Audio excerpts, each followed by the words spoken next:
Assalamualaikum warahmatullahi wabarakatuh. Innal hamdalillah nahmaduhu wa nasta'inuhu wa nastaghfiruh wa natubu ilayh wa na'udzu billahi min shururi anfusina wa min sayyiati a'malina. May yahdihillahu fala mudilla lahu wa may yudlil fala hadiya lahu. Asyhadu an la ilaha illallah wahdahu la syarika lahu wa asyhadu anna Muhammadan abduhu wa rasuluh. Wasallallahu subhanahu wa ta'ala ayamunna alaina bi'ilmin nafi' wa amalin salih wa ifaqina fid din wa ikhtalana futuhal arifin wa yarzuqna al-ikhlasa fil aqwali wal amali Allahumma amin. Ahibati fillah, jemaah yang dirahmati Allah subhanahu wa ta'ala, alhamdulillah dengan taufiknya malam hari ini kita diberikan kesehatan, kenikmatan yang luar biasa sehingga kita belajar bersama untuk mengharap ridhoan dari Allah Subhanahu wa taala dan mengharapkan rahmat kepada kita semuanya. Kita lanjutkan. Kali ini kita akan membahas dengan anjuran untuk mengikuti generasi terbaik, atau ikutilah generasi terbaik. Masih dalam muqaddimah dalam kitab Kun Salafiyan Alal Jaddah, dan kali ini beliau mengatakan qala mu'allif rahimahullah wa bayyana Rasul sallallahu alaihi wasallam anna khairan nasi qarni thumma alladhi yalunahum wa qala sallallahu alaihi wasallam khairun nasi qarni thumma alladhi yalunahum thumma alladhi yalunahum. Kata Nabi sallallahu alaihi wasallam, Syekh membawakan hadis Nabi sallallahu alaihi wasallam bahwasanya Rasul kita menjelaskan kepada kita generasi yang terbaik itu di zaman beliau katanya. Kemudian generasi yang terbaik setelah zaman beliau adalah para sahabat. Orang-orang setelah beliau.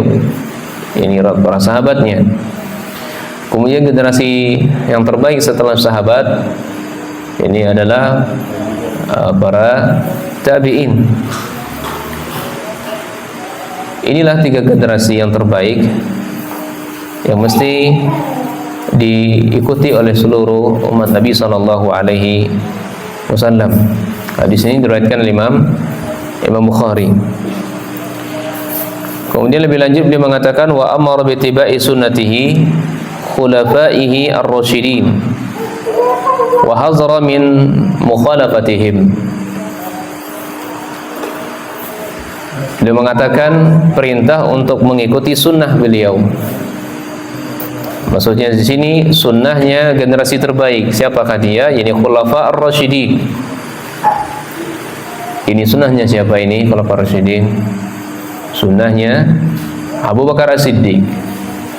Sunnah yang dimaksud dengan sunnah khulafa ar-rasyidin yang mereka mendapatkan al-mahdiyyin dalam hadis tersebut adalah apa yang dilakukan oleh Abu Bakar As-Siddiq meskipun Rasulullah SAW tidak melakukannya, atau hal-hal yang difatwakan oleh sahabat Abu Bakar As-Siddiq, Umar bin Khattab, Utsman bin Affan, Ali bin Abi Thalib. Iya. Nah, empat ini apa saja yang beliau lakukan dalam agama ini itu menjadi dalil. Ya, menjadi dalil. Dan ini perintah dari Allah Subhanahu wa taala untuk mengikuti ke empat generasi ini. Dan tidak boleh ada keraguan di dalamnya sedikit pun. Wa hazara min mukhalafatihim, dan perintah jangan sampai kita itu menyelisihi empat ini. Empat generasi atau empat orang yang terbaik setelah Rasul sallallahu alaihi wasallam. Jadi dilarang kita itu menyelisihi mereka. Apapun yang difatwakan, yang dilakukan, yang diperintahkan oleh mereka, maka tidak boleh diselisihi sama sekali. tidak boleh dibantah sama sekali. Nah, bagi generasi kita saat ini, Nabi sallallahu alaihi wasallam pernah bersabda, "Wa alaikum bisunnati wa sunnati khulafa'il mahdiyyin ar-rasyidin.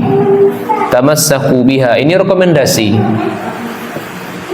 Rekomendasi dari Rasulullah SAW, sepeninggal saya nanti yang wajib kalian ikuti itu setelah saya adalah 4 khulafah ini, yang mereka adalah orang-orang yang mendapatkan petunjuk kokoh di atas jalan Islam, tidak goyah meskipun banyak gangguan-gangguan segala macamnya. Berpegang teguhlah kepada mereka. Ini beragamalah sebagaimana mereka beragama. Keempat generasi ini, keempat manusia yang terbaik ini. Wa'adu 'alaiha binawajis, dan gigitlah dengan gigi geraham kalian. Ini bahasa majas, bahasa kiasan. Ya, bukan berarti digigit dengan gigi geraham, tidak. Ini bahasa kiasan, artinya jangan pernah lepas dari keempat orang yang terbaik ini dalam beragama. Wa iyyakum muhdatsatil umur. Nabi jauh-jauh hari sudah mewanti-wanti, nanti setelah peninggal saya kalian akan menjumpai berbagai macam atau beraneka ragam cara-cara orang beragama. Maka diperintahkan Nabi SAW jauhi perkara yang baru dalam agama. Karena fa inna kulla muhdatsatin bid'ah. Segala sesuatu yang baru dalam agama itu adalah bid'ah. Jadi poinnya di sini adalah masalah agama. Kalau sudah masalah agama, maka harus tauqifiyah, harus berdasarkan dengan dalil Al-Quran dan Sunnah, petunjuk Rasulullah SAW, dan 4 generasi yang terbaik, 4 orang manusia yang paling terbaik setelah Rasul sallallahu alaihi wasallam. Jauhi itu perkara yang baru dalam agama. Adapun masalah urusan dunia, maka diberikan kebebasan selama tidak bertentangan dengan syariat Allah Subhanahu wa taala. Iya. Wa kullu bid'atin dhalalatun, dan semua perkara baru dalam agama itu sudah kepastian dia berada dalam kesesatan. Nah, ini dalil perintah untuk mengikuti generasi terbaik. Kemudian lebih lanjut beliau mengatakan, wa wasafa sallallahu alaihi wasallam firqatan najiyah biqaulihi ma ana alaihi al-yawm wa ashabi. Dan Nabi sallallahu alaihi wasallam mensifati al-firqah an-najiyah, ini golongan yang selamat, yakni dengan ucapan ma ana alaihi al-yawm wa ashabi, apa yang saya berada di atasnya dan para sahabat saya. Maksudnya adalah ya, al-firqatun najiyah, golongan yang selamat itu adalah golongan yang orang-orang yang beragama sesuai dengan bagaimana saya beragama, dan orang yang beragama atau beribadah sebagaimana sahabat saya beribadah. Jadi sangat jelas, sangat gamblang, mudah untuk dicerna. Siapapun yang belajar hari ini, maka belajarlah beribadah kepada Allah Rabbul Alamin sebagaimana dulu Nabi beribadah, sebagaimana dulu para sahabatnya beribadah, yang melihat praktek langsung, yang melihat secara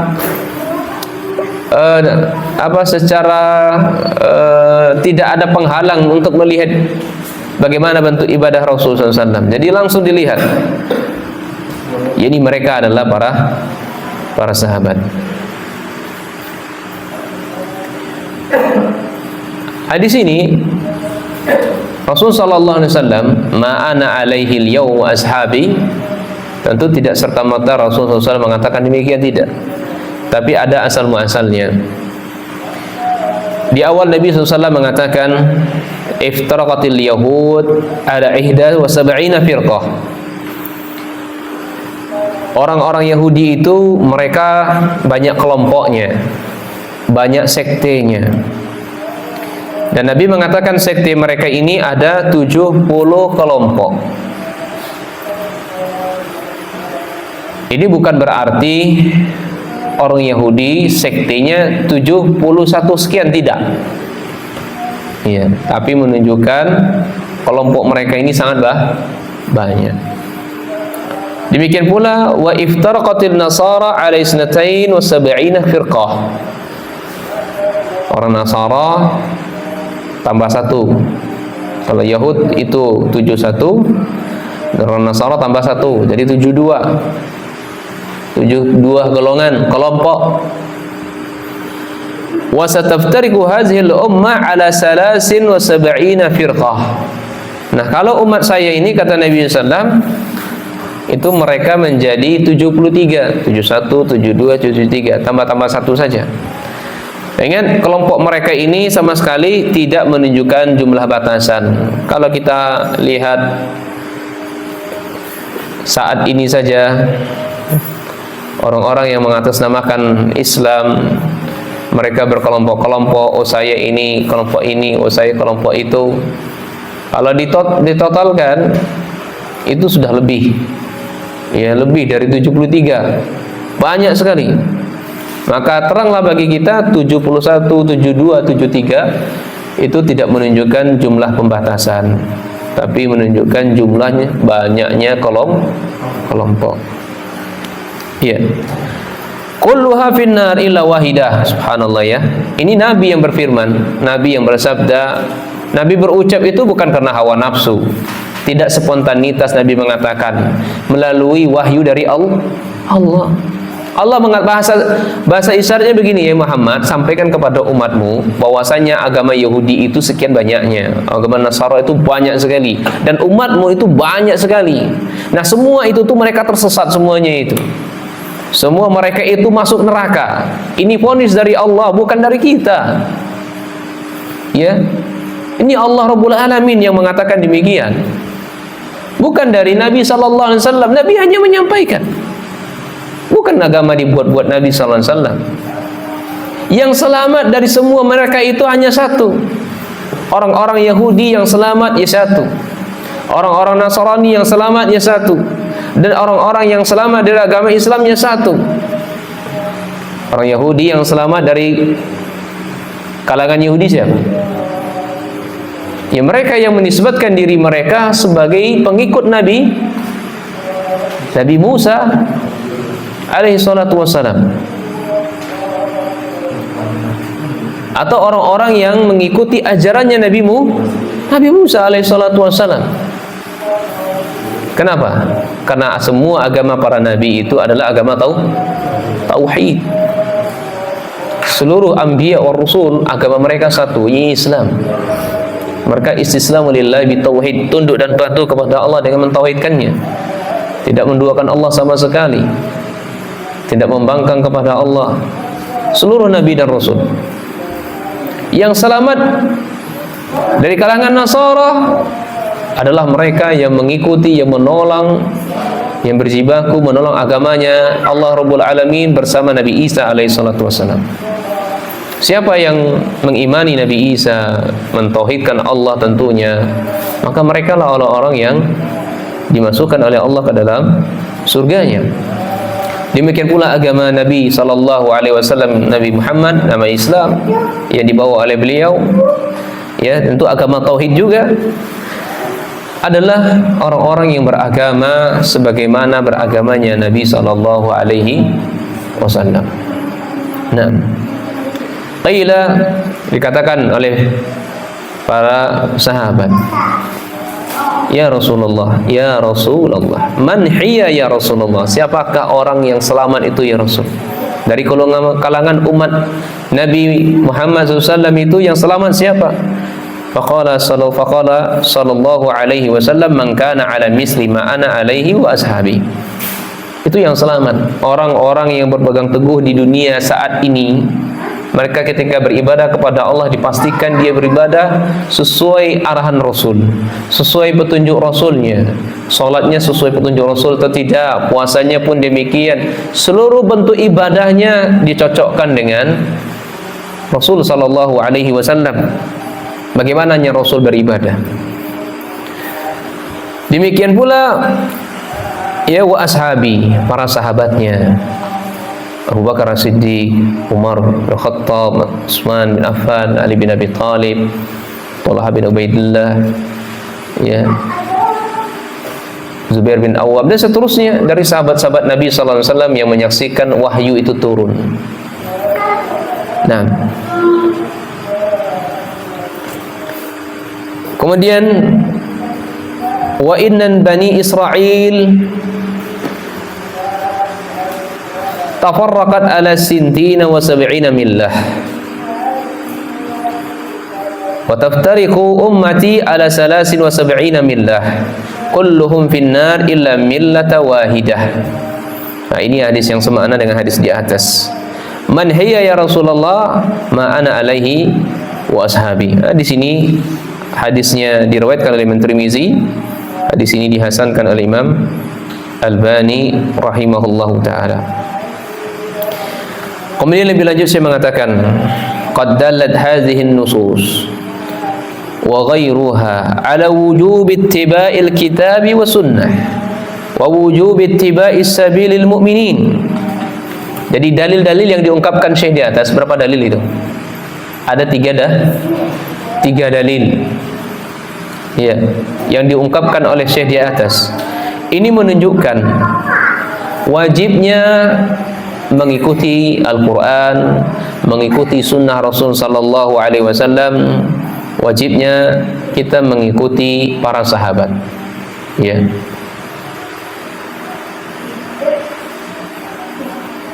Tentu setelah beliau menyebutkan dalil-dalil wajibnya mengikuti Al-Quran dan sunnah, kewajiban kita mengikuti jalan orang-orang yang beriman. Ini ikutilah generasi terbaik, sebagaimana judul kajian kita. Generasi terbaik itu maksudnya adalah sahabat. Maka beliau mengatakan, wa aulal mu'minina alladzina yajibu ittiba'u sabilihim hum ashabur Rasulillah sallallahu alaihi wasallam. Dan orang-orang beriman yang lebih pantas, yang lebih layak untuk diikuti jalan-jalan mereka adalah sahabatnya Rasul sallallahu alaihi wasallam. Kama taqaddama qaul Ibnu Qayyim rahimahullah, sebagaimana perkataan Imam Ibnu Qayyim rahimahullah taala, wa kullu manis sahabati munibun ilallahi subhanahu wa ta'ala. Semua para sahabat Nabi sallallahu alaihi wasallam, atau masing-masing dari para sahabat Nabi sallallahu alaihi wasallam, mereka munibun ilallah, inabah kepada Allah, kembali kepada Allah subhanahu wa ta'ala. Ini beda dengan maknanya beda dengan makna taubah. Taubah dengan inabah itu berbeda. Kalau taubah apa? Ya, bahasa sama bahasa ya kembali juga, tapi tidak dibarengi dengan amal. Ya, hanya sebatas ya menyesal, kemudian berjanji tidak akan mengulangi lagi, kemudian dia istighfar dan seterusnya, tapi nggak ada amal. Berbeda dengan orang yang beramal, dia jatuh dalam kesalahan, dalam dosa, kemudian dia dibarengi dengan amal soleh, maka dia disebut orang yang inabah, atau munibun ilallah, orang-orang yang kembali kepada Allah. Inilah para sahabat, masing-masing dari mereka atau semua dari mereka orang-orang yang selalu kembali kepada Allah. Maka fayajibu ittiba'us sabilihim, atau sabilihi wa aqwalihi wa i'tiqadatihi min akbari sabilih. Maka wajib mengikuti jalan-jalan mereka, perkataan mereka, keyakinan mereka, ya, atau akidah-akidah mereka min akbari sabilih, itu jauh lebih besar atau termasuk yang paling besar jalan yang kita tempuh. Ya. Maka oleh karena itu ikhwan, ketika kita berbicara masalah akidah, maka sandarkanlah akidahnya saya ini apakah sudah pas dengan akidahnya sahabat Nabi sallallahu alaihi wasallam. Demikian pula ibadah saya yang saya lakukan ini apakah sudah pas? Apakah sudah ya sama dengan ibadahnya para sahabat Nabi sallallahu alaihi wasallam? Sahabat Ibnu Mas'ud pernah mengatakan, ittabi'u, ikutilah, ya, ikutilah para sahabat, wala tabtadi'u faqad kufitum.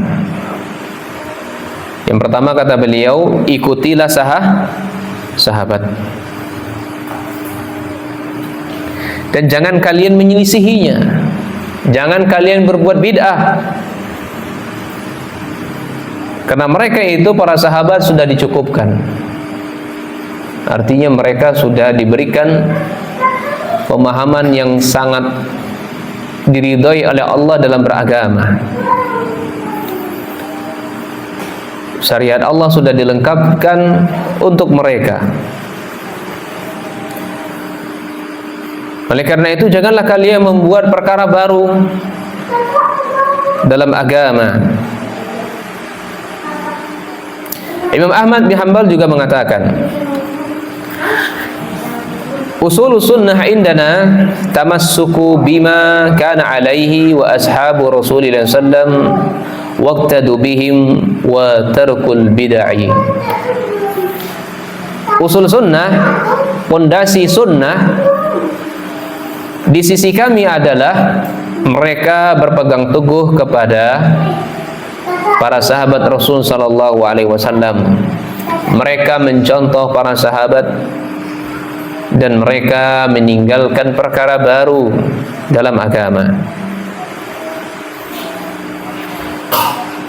Maka berdasarkan perkataan sahabat Ibnu Mas'ud di atas dan juga Imam Ahmad di atas, maka tidak boleh ragu lagi. Cukuplah menjadi dalil, menjadi bukti bahwa kita wajib mengikuti para sahabat dan tidak boleh sama sekali menyelisihi mereka. Ya. Jangan sampai sama seperti apa? Jangan sama seperti orang-orang yang mengatakan, oh Nabi itu para sahabat juga berbuat bid'ah loh. Katanya begitu. Kenapa? Itu karena itu lihat tuh sahabat Bilal bin Rabah, ya membuat bid'ah, Nabi enggak melakukan, dia membuat sendiri. Nah, itu orang-orang itu juga berbuat bid'ah itu.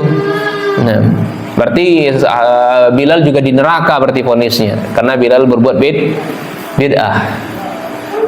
Ya, berarti orang ini enggak ngerti yang namanya sunnah.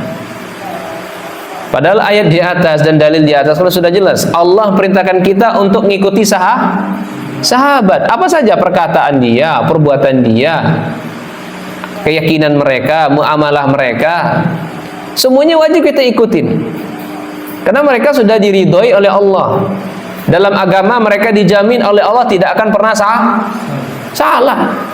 Kita, kiai kita, ustadz kita dalam beragama ada jaminan dari Allah? Enggak ada. Yang dapat jaminan ya dapat kartu apa namanya? Kartu ACC gitu kan. Itu hanya sahabat Rasulullah SAW. Kita nggak dapat, kiai kita nggak dapat. Maka ketika mereka beragama, beribadah sudah dipastikan oleh Allah paling benar. Sementara kiai kita, ustadz kita nggak ada jaminan itu paling benar. Maka ketika dihadapkan dengan dua ini, ikhwah, mana yang kita dahulukan? Orang yang sudah dijamin oleh Allah pasti benar, atau orang yang nggak ada jaminan dari Allah? Orang yang berakal sehat pasti dia akan mengikuti yang sudah dijamin oleh Allah. Terus yang membuat kita ragu untuk mengikuti Rasul itu apa? Yang membuat kita ragu untuk mengikuti sahabat itu apa? Mereka dijamin oleh Allah masuk surga. Abu Bakar fil jannah, Umar fil jannah, Utsman fil jannah, Ali fil jannah. Ustaz ente ada dapat dalam surga? Apa penghalang kita nggak mau ngikutin mereka ini? Apa penghalang kita? Nggak ada. Makanya itu nanti ditanya oleh Allah Subhanahu Wa Taala. Dulu ustaznya sudah ada di hadapan kalian menyampaikan itu, tapi kalian tidak mau untuk rujuk mengikuti apa yang sudah dijelaskan oleh Allah dan Rasulnya untuk mengikuti mereka, para sahabat Nabi Sallallahu Alaihi Wasallam. Maka lebih lanjut saya mengatakan fal wajibu ala kulli muslimin huwa ittiba'ul kitabi wa sunnah bi fahmi salafis salih. Maka wajib atas seluruh kaum muslimin, tidak ada pengecualian, adalah mengikuti Alkitab dan mengikuti sunnah dengan pemahaman salafus salih. Salafus salih disebutkan oleh para ulama itu adalah para sahabat, ya, para sahabat Nabi SAW. Siapa salafus salih nanti ada pembahasannya di pertemuan akan datang insyaallah. Lebih lanjut kata Syekh, wa raghbatan minni fil musyarakati fid durusi allati tulqa fi kulliyati syariah bil jami'ah al islamiyah bil Madinah bi qismin nasyad faqad alqaitu walhamdulillah iddat durusin tata'allaqu bil manhaji. Baik. Sebelum saya terjemahkan kata Syekh, di awal Syekh menjelaskan apa? Sangat runut ya Syekh ya, menyebutkan dalil dari Al-Quran dan Sunnah Nabi. Kemudian membawakan pendapat-pendapat, perkataan sahabat dan perkataan para imam.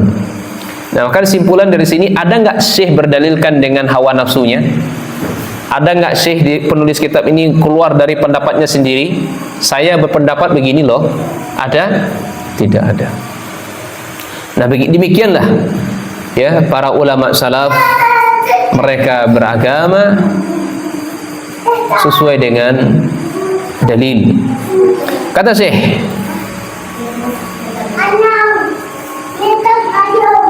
warubah fi musyarakah. Ya, insyaallah. Ini udah masuk azan belum ya? Hah? 9 menit lagi. Subhanallah. Terlalu cepat sekali mereka.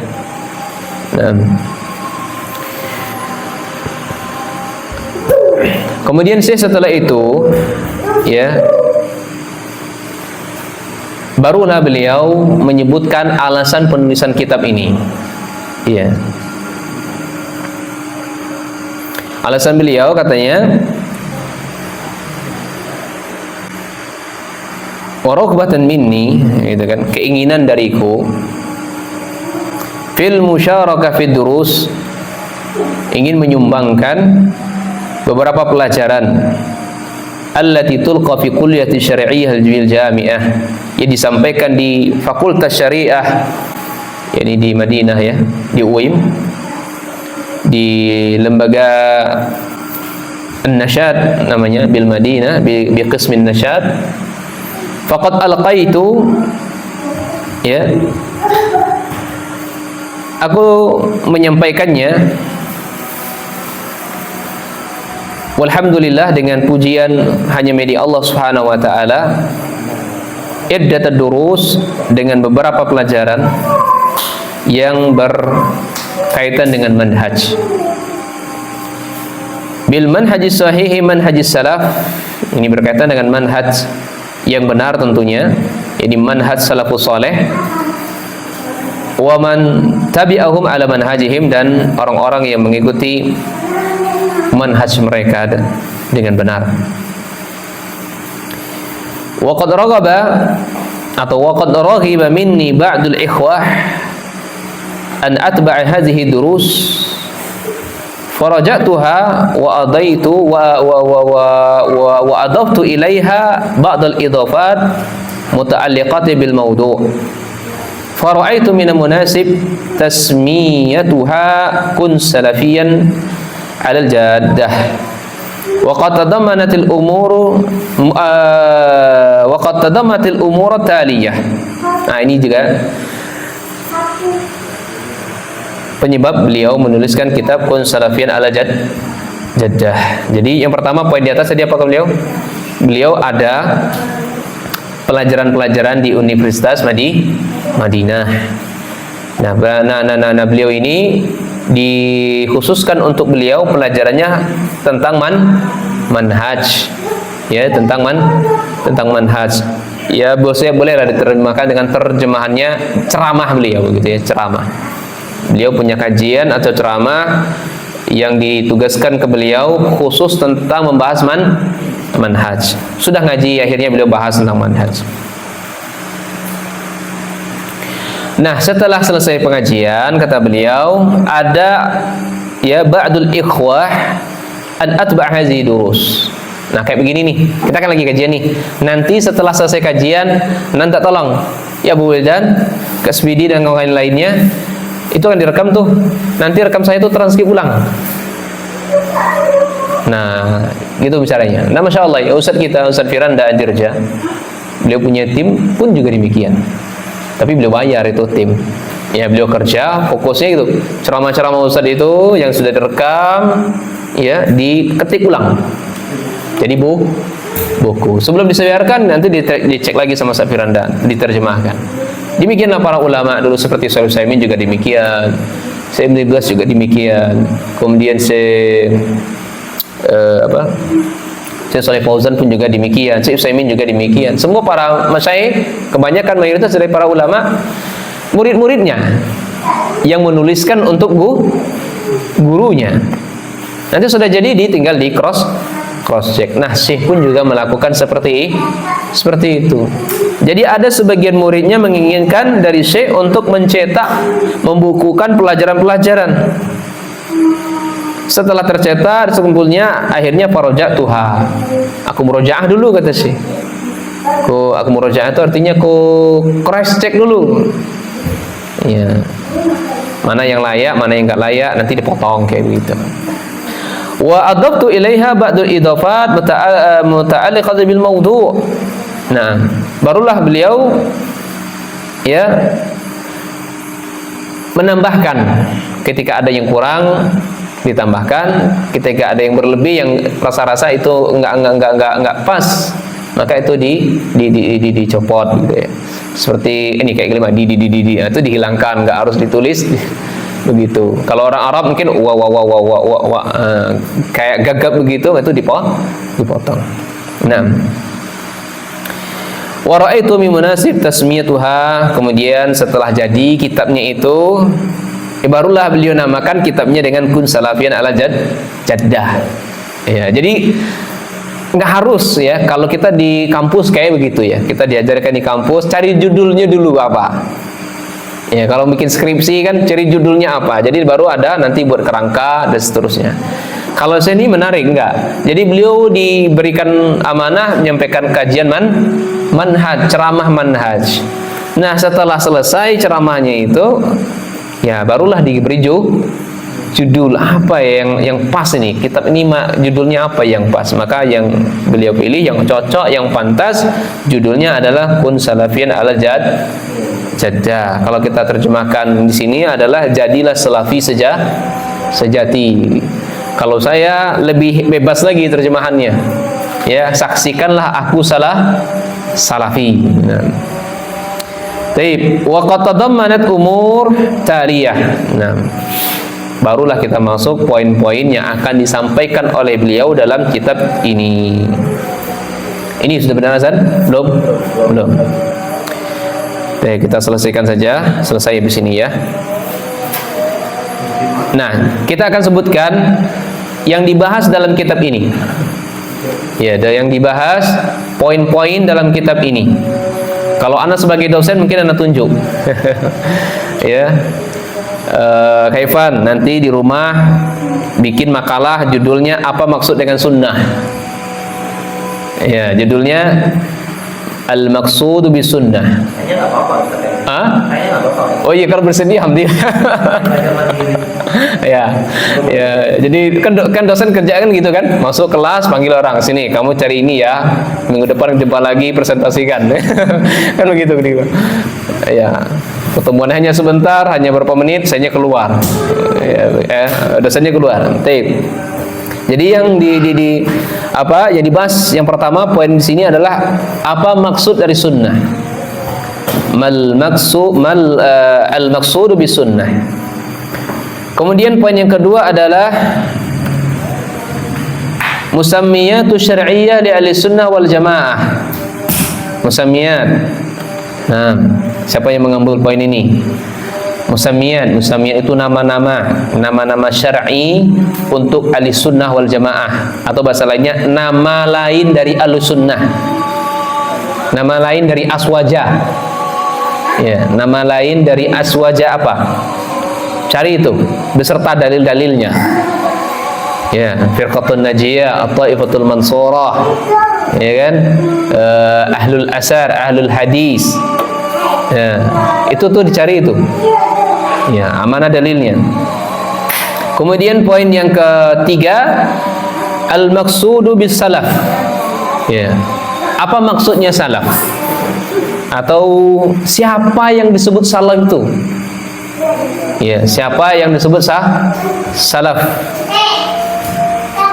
Kemudian yang keempat adalah wujubu izhari madhhabis salaf. Wajib kita menyembunyikan mazhabnya salaf. Wajibnya kita menampakkan terang-terangan gitu loh, mazhabnya salaf. Anda pernah ditanya dulu kan? Bukan ditanya ya, lupa saya ditanya tenda itu. Habis di masjid, mungkin lihat misalnya jenggotan, celana cingkrangan, sholatnya kok agak beda dengan yang kami ya katanya. Ente Wahabi katanya, bukan ente, kamu Wahabi ya? Enggak, saya Mardi Pak. Ya pernah kejadian juga sama Ustaz Subhan ternyata itu kan. Saya Mardi Pak. Enggak, itu kok sholatnya kok lain katanya. Enggak, saya Mardi Pak. Enggak ada Wahabi saya. Nah, maksud di sini adalah wajibnya kita menampakkan manhaj salaf. Ya. Kadang gitu ya kan ya. Kita di masyarakat tuh ditanya oleh orang, ini aliran apa ini kan? Kamu ini alirannya apa? Ya. Kadang kita ditanyakan seperti itu. Kamu ini mazhabnya apa? Ya, atau manhajnya gimana? Maka saya jawab, saya ini salafi, Pak. Saya ini salafi. Ya, ini enggak malu kita, enggak malu mengatakan saya ini adalah salafi. Kan datang penjelasannya insyaallah. Poin yang keenam. Manhajus salaf fil aqidah. Ya, manhajnya salaf dalam akidah. Manhaj salaf dalam akidah. Kemudian yang berikutnya adalah poin yang ketujuh, ahammu mumayyizat al-manhajis salafi. Ahammu mumayyizat artinya kalau diterjemahkan bebas, apa sih kelebihan salafnya apa? Atau keistimewaan manhaj salaf ini apa?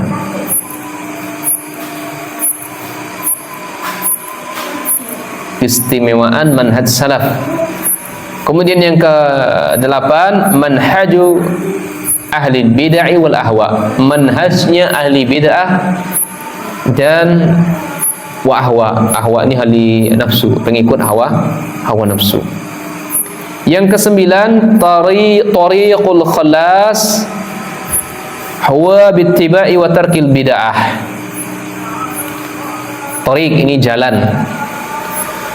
Jalannya atau jalan keluar adalah dengan mengikuti dan meninggalkan bid'ah. Jadi mengikuti apa di sini? Mengikuti sunnah Nabi dan meninggalkan perbuatan bid'ah dalam agama. Jalan keluar adalah dengan mengikuti sunnah Nabi dan meninggalkan bid'ah. Yang ke-10. Di sini ada berapa poin yang disebutkan di sini? Ada 16 poin. Ya, 16 poin. 6 lagi.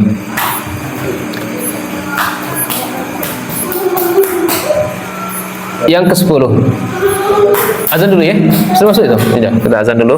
Sudah azan, kita sambung sedikit ya. Nah. Baik, bismillah, alhamdulillah. Wassalatu wassalamu ala Rasulillah. Poin yang ke-10 yang dibahas adalah ahammu mumayyizat manhajis salaf. Tanda-tanda yang paling jelas bagi orang-orang yang menyimpang.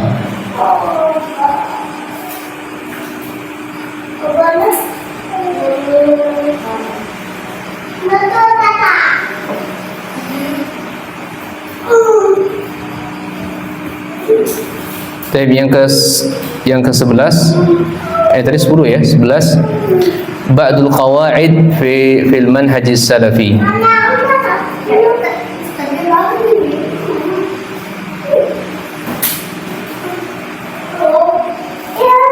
Oh subhanallah, ini sepertinya salah cetak ini, salah ketik ini. Ya, karena yang 10 dengan yang 7 tadi bukan ahammu mumayyizati manhaj salaf, ini keistimewaan manhaj salaf, ini salah ketik ini.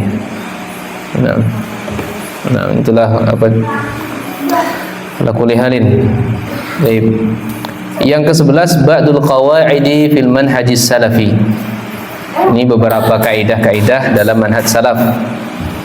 Nah, di sini saya menyebutkan ada 5 kaidah dalam manhaj salaf.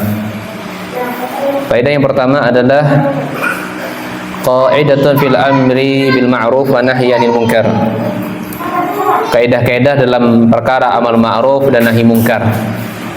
Ya, ketika kita melihat kemungkaran, ya, itu ada cara-caranya.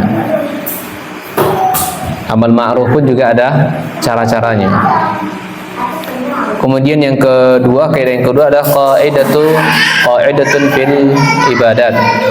Ini kaidah-kaidah dalam ibadah. Kemudian yang ketiga, qaidatun fi anna madarad din 'ala al-'ilmi an-nafi' wal 'amali salih. Ini kaidah bahwasanya madarad din, pusatnya agama adalah ilmu yang bermanfaat dan beramal soleh. Kemudian yang keempat, qaidatun fi dar'il mafasid muqaddamun ala jalbi masalih. Ini kaidah menolak mudarat. Ini lebih didahulukan daripada mendatangkan maslahat. Kaidah ini ketika di dalam zaman corona ini. Zaman corona. Ini penting nih bagi kaidah ini. Zaman corona kemarin kan heboh itu. Ya. Giliran sholat berjamaah ke masjid tidak mau di rumah. Ya. Tapi ke pasar laju. Nah. Mana yang didahulukan? Nah, ini akan dibahas di kitab ini. Sederhananya didahulukan mana? Yang didahulukan jiwa, keselamatan jiwa. Makan darurat, makan itu. Minum itu darurat. Ya, kalau diam saja di rumah, nggak boleh keluar, nggak boleh balik, mati dia. Sehingga kalau mati kelaparan, nggak bisa ibadah, nggak bisa khusyuk. Makanya ikhwan, Nabi SAW dulu ketika dihadirkan makanan, sedang azan malahan. Mana yang dulu kan Nabi? Salat dulu atau makan? Makan dulu Nabi SAW. Ini menunjukkan ajaran Nabi SAW, jiwa lebih dikedepankan ketimbang sholat. Nah. Kemudian berikutnya kaidah ke berapa lagi kelima ya. Kaidah yang kelima karena ayat terakhir, qaidatun anal ahkam usuliyah wal far'iyah la tatimmu illa bi amrayn wa huma. Kaidah-kaidah masalah hukum usul. Ya, hukum-hukum usul. Ini pondasi. Wal far'iyah cabang-cabang. La yatimmu tidaklah sempurna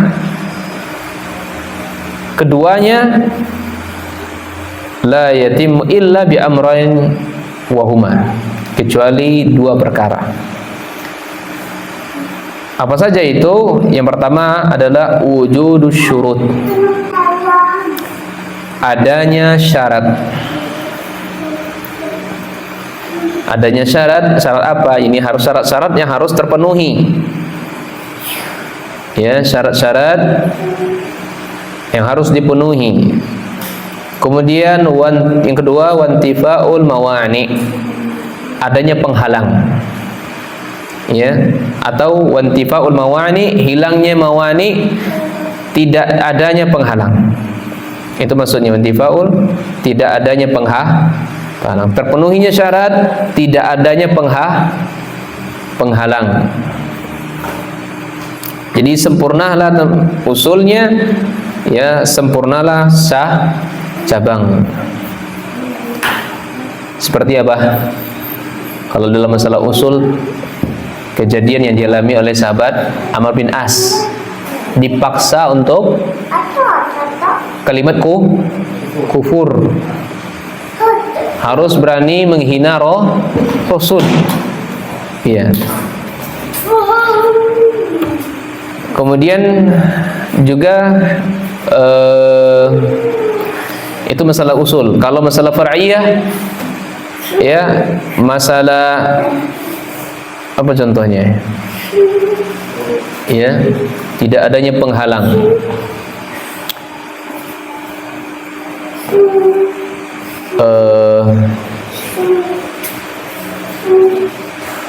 Masalah subhanallah ini.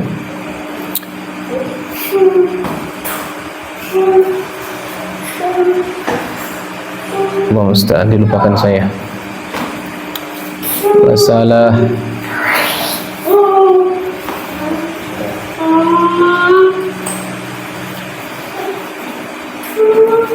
saya tunda dulu dah.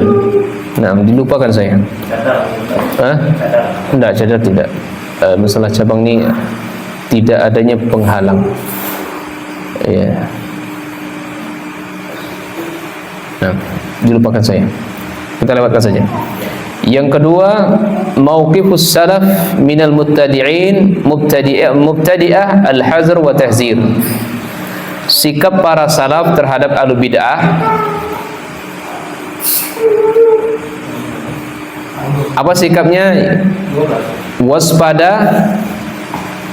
Yang kedua, tahzir, mengingatkan manusia dari ahli bid'ah.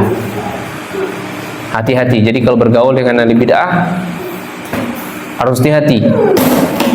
Bukan berarti nggak boleh, ya, tapi harus kudu hati-hati dan mengingatkan manusia dari bahaya mereka. Iya. Ini beda ya, ahlu bid'ah, para pengikut bid'ah, ya. Ahlu bid'ah itu bisa juga diterjemahkan dengan gembongnya ahli bid'ah. Ya. Atau hanya sekadar ngikut-ngikut saja, itu beda sikap kita. Tidak sama. Ya. Kemudian yang ke-13, raddu al-mukhallif. Ya, ketika seseorang dai terjatuh dalam penyimpangan, maka wajib kita membantahnya. Ya, siapapun dia, atau dia seorang dai salaf misalnya, dia terjatuh dalam penyimpangan, Ya, maka wajib kita untuk membantahnya. Nah, tapi membantahnya di sini ada lagi caranya. Ada caranya. Nah, secara sederhana ya panggil dulu. Benar nggak dia, pastikan penyimpangan itu adalah sebuah penyimpangan yang nyata penyimpangannya atau nyata kesalahannya. Orang katakan salah, ternyata sesuatu itu tidak salah. Nah, dan yang kedua, pastikan dia benar-benar salah. Iya. Kemudian setelah itu tegakkan hujjah. Tegakkan hujjah di telepon zaman sekarang kalau bisa. Nggak ada HP-nya, mana cari kawannya. Ada nggak sih pula untuk nomor HP-nya? Mana? Tak telepon. Tegakkan hujjah dulu, nggak langsung di media sosial. Ya. Nah, langkah-langkah tadi sudah kita lakukan, maka sah saja. Ya, di WA sudah diingatkan, di depan mata sudah diingatkan, juga nggak mau rujuk, kemudian diingatkan lagi di telepon dan juga mau rujuk, gitu kan? Ya, maka poin berikutnya kita harus ya sampaikan kepada manusia, jangan ya hati-hati dengan orang tersebut. Kemudian yang berikutnya yang ke-14, al-abwabu allati yujazu fiha al-ghibah wal jarhu 'indal ulama'il Islam. Nah, ini yang makin kesini makin sangar pembahasannya. Makin sangar. Jadi ada bab-bab dibolehkan kita untuk menggibah. Ada bab-bab yang boleh untuk menggibah dan mencela ya menurut ulama-ulama Islam. Jadi di grup dai itu ya, ketika ada seorang dai menyimpang, maka disebutkan penyimpangannya di situ. Baru disebutkan situ ya bantahan-bantahan di situ. Ini disebut dengan bolehnya bab ghibah dalam itu, agar umat tidak jatuh dalam kekeliruan. Yang berikutnya yang kelima, 15 adalah syurutul jawazil ghibah wal ghibatil mubtadi'. Syarat-syarat bolehnya kita menggibahi orang-orang yang mubtadi', orang-orang yang menyelisihi. Ada syarat-syarat bolehnya kita menggibahi orang. Ya, menggibahi dai atau para ulama yang mereka ya benar-benar jatuh dalam kesalahan. Ya, benar-benar jatuh dalam kesalahan, benar-benar jatuh dalam menyelisih syariat. Itu ada syarat-syaratnya. Kemudian yang terakhir adalah uqubah man wala mubtadi'ah. Ya, hukuman bagi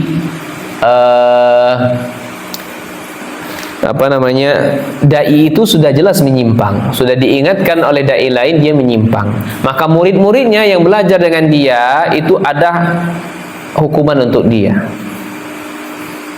ada hukuman. Ya, artinya di sini kita janganlah dia berkawan dengan dia, itu hukuman sederhana.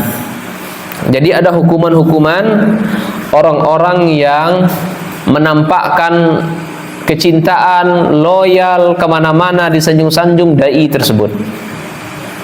Ya, padahal sudah terang kesalahannya, tapi masih saja dibela.